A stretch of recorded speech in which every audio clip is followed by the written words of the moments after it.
E aí pessoal, beleza?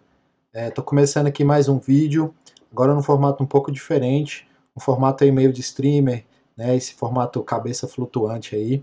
E já queria pedir para vocês deixarem um like, se possível se inscrever, aquele blá blá blá de sempre. E hoje a gente vai resolver um exercício que é para encontrar as raízes de um número complexo, a raiz enésima no caso de um número complexo Z0. Vamos lá então. Então eu tenho aí o número Z0, que ele está na sua forma cartesiana, A0 mais IB0, que a gente vai fazer inicialmente é escrevê-lo na sua forma polar, e vamos ver qual é a forma polar do número complexo, só para a gente lembrar. Então tem aqui os eixos real e imaginário, né? Então aqui tem o eixo real, tem aqui o eixo imaginário, tenho aqui o número complexo, o Z0, que é A0 mais IB0, tenho aqui que esse tamanho vale A0, que é a parte real do número, tenho que esse tamanho aqui vale B0, que é a parte imaginária do número, e esse camarada aqui faz, né, esse raio aqui, essa hipotenusa do quadrado aqui, esse raio, ele faz um ângulo θ0 com o eixo real aí. Então eu tenho um triângulo retângulo, beleza? E aí eu posso calcular, na verdade, esse A0 e esse B0 em função desse θ0. Não só do θ0, como a distância do número complexo até a origem. Como isso é um triângulo retângulo, essa distância é facilmente calculada, eu vou chamá-la de ρ0, e ela é raiz quadrada de A02 mais B02. Teorema de Pitágoras. Diretamente a gente encontra isso aí. E aí eu posso achar, por exemplo, que o cosseno de θ0 ele é A0 sobre esse ρ0 aí, ou seja, o meu A0 ele é ρ0 cosseno de θ0, e mesma coisa eu posso fazer aqui para o seno de θ0, ele é o B0 sobre ρ0, ou seja, o B0 ele é ρ0 vezes o seno de θ0. Perfeito? Então essa é a forma polar do número complexo. Se eu juntar na minha forma tradicional ali, o que eu vou ter é o seguinte, então eu tenho que o meu Z0, que é o A0 mais IB0, ele é na verdade ρ0 cosseno de θ0 mais I seno de θ0. E a gente sabe, né, que cosseno de θ mais I seno de θ, na verdade pode ser escrito como sendo exponencial de I vezes θ0, tá? Ótimo. Não é esse o meu objetivo, o que eu quero é encontrar as raízes enésimas desse número aí.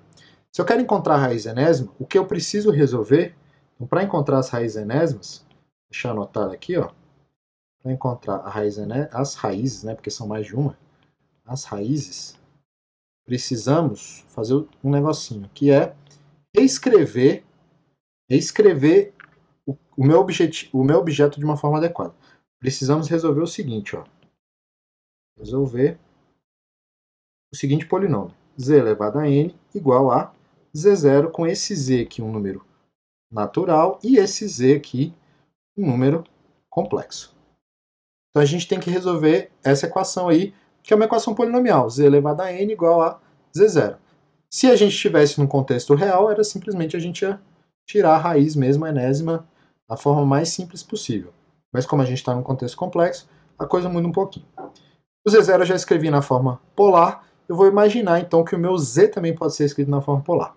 Então, vamos supor aqui, ó, que o z possa ser escrito na forma polar. Então ele tem um tamanho, o ρ aqui, que eu vou chamar de ρ, chamei o outro de ρ0, vou chamar esse aqui de ρ, e vou imaginar que ele também é dado por um ângulo θ, um ângulo θ aí, beleza. Então vamos supor desse jeito. Se eu supor e substituir isso na minha equação polinomial ali no caso, o que eu vou ter é o seguinte. Eu tenho z elevado a n igual a z0, ele implica, na verdade, na potência de ρ exponencial de θ elevado a n igual a ρ0 exponencial de i θ0. Maravilha? Maravilha. O que eu vou fazer agora? Vou usar as propriedades da potenciação. Apesar de eu ter um exponencial complexo ali, as propriedades são idênticas. Então, nesse caso, o que eu vou obter é ρ elevado a n exponencial de i n θ igual a ρ0 exponencial de i θ0. E aí agora eu tenho duas exponenciais complexas dos dois lados, posso escrever na sua forma de cosseno e seno, mas posso deixar assim também. Vamos escrever, na verdade, na forma de cosseno e seno, que eu acho que fica melhor. Então eu vou ficar assim, ó, ρ elevado a n, cosseno de i θ, mais cosseno de n θ, perdão, cosseno de nθ mais I seno de nθ. Isso tem que ser igual, na verdade, ρ0 exponencial não, é cosseno aqui no caso, cosseno de θ0 mais I seno de θ0. Legal, excelente. O que eu vou comparar agora desses dois números? Eu tenho dois números complexos, um à direita e um à esquerda, e para que esses números complexos sejam iguais, eles precisam ter parte real igual a parte real, parte imaginária igual a parte imaginária. Então, para que esses dois números complexos sejam idênticos, eu preciso, na verdade, que ρ elevado a n cosseno de nθ seja igual a ρ0 cosseno de θ0, e eu preciso também, para que esses dois números sejam iguais, que ρ elevado a n seno de nθ seja igual a ρ0 seno de θ0. Vai sair daí a nossa solução. Olha que coisa boa. Para que isso aqui, na verdade, seja igual, o lado esquerdo e o lado direito, eu vou precisar que ρ elevado a n seja igual a ρ0. E aí, em particular, tanto ρ quanto ρ0 são números que são reais. Por que eles são reais? Porque eles medem distância, eles medem tamanho. Se eles medem tamanho, eles são números reais.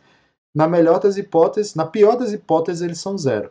Eles normalmente são positivos, afinal de contas a gente está imaginando que tem um tamanho aí. Então, isso aqui é verdade, como esses números são reais, então eu tenho reais e não negativos, no caso, né? Posso até colocar o maior igual a zero aqui, porque na pior das hipóteses ele é zero. Eu tenho então que o ρ, ele na verdade é ρ0 elevado a 1 sobre n. Por quê? Porque o contexto aqui é de número real. Vamos agora para outra parte. Sobrou que o cosseno de nθ tem que ser igual ao cosseno de θ0 e o seno de nθ seja igual ao seno de θ0. E para que isso aqui seja verdade, eu preciso que nθ seja θ0, eles podem ser θ0, mas eles podem ser θ0 mais um múltiplo de π. Com esse k aqui, um número inteiro. Então, eu achei que o ρ ele tem que ser ρ0 elevado a 1 sobre n, e eu achei que n vezes θ0, n vezes θ, ele tem que ser igual a θ0 mais um múltiplo de 2π. Por que preciso desse mais um múltiplo de 2π aí? Porque o cosseno e o seno são funções periódicas. Então, se você tem θ0 mais qualquer múltiplo de 2π, essas igualdades ainda vão ser válidas. Ou seja, eu consigo achar o ângulo θ aqui. Ó. O ângulo θ eu posso isolar e vou achar o seguinte. Ele vai ficar como sendo θ0 sobre n mais 2π sobre n vezes k, com esse k aqui, um número inteiro. Ou seja, as minhas raízes, na verdade, elas têm esse formato aqui. Ó. O formato delas são zk, que é ρ0, 1 sobre n, que é a parte do ρ, né, que a gente calculou, que é essa aqui, vezes a exponencial de i vezes o θ que a gente achou, que é θ0 sobre n, mais 2π sobre n, k, com esse k aqui, um número inteiro. E a pergunta que fica agora é, eu tenho infinitas soluções, na verdade, porque o k pode variar em todos os inteiros. A resposta é não, eu tenho uma quantidade finita de soluções. Por quê? Porque vai chegar algum momento que elas vão começar a se repetir. Quer ver, por exemplo? Eu posso escolher k qualquer número inteiro. Então, vou escolher, por exemplo, o z0. O z0 é exponencial, perdão, é o ρ0, 1 sobre n, exponencial de i θ0 sobre n, mais 2π sobre n vezes 0. Isso, na verdade, dá o ρ0, exponencial de i θ0 sobre n. Essa é uma das soluções. Beleza? Vamos pegar o Zn. Quem que é o Zn? O Zn é ρ0, 1 sobre n, exponencial de i, θ0 sobre n, mais 2π sobre n vezes n. Que dá ρ0, 1 sobre n, exponencial de i, θ0 sobre n, mais 2π. E é aqui que tem um negócio interessante. Se eu olhar para esse cara especificamente, isso aqui na verdade é ρ0, 1 sobre n, vezes cosseno de θ0 sobre n mais 2π, mais i seno de θ0 sobre n mais 2π. Quanto que vale este cara aqui? Ó? Este cara vale cosseno de θ0 sobre n. Quanto que vale este cara aqui? Seno de θ0 sobre n. Significa, então, que o Zn ele é o ρ0 elevado a 1 sobre n vezes exponencial de I θ0 sobre n. Qual que é a minha conclusão nesse caso? A minha conclusão é que o Z0 é igual ao Zn. Ou seja, eles se repetem de forma cíclica. Então, quantas soluções efetivamente a gente tem? Vou até deixar vocês aí pensando. Nós temos, na verdade, então, na prática, nós temos N soluções. E quem são elas?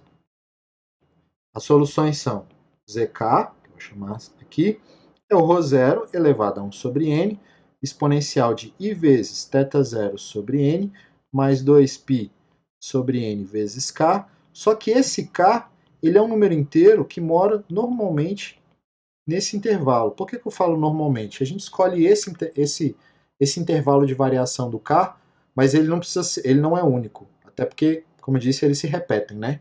Então a gente escolhe esse por ser o mais conveniente. Enfim, o Z0, então, é ρ0 elevado a 1 sobre n, exponencial de I vezes θ0 sobre n mais 2π sobre n vezes k, e esse k é um número que varia entre 0 e n menos 1. Por que ele varia só entre 0 e menos 1? Porque fora desse intervalo, ele se repete e cai em ângulos que tem exatamente esses mesmos múltiplos aí que a gente escolheu. Beleza? Então, por hoje é só. Valeu, um abraço.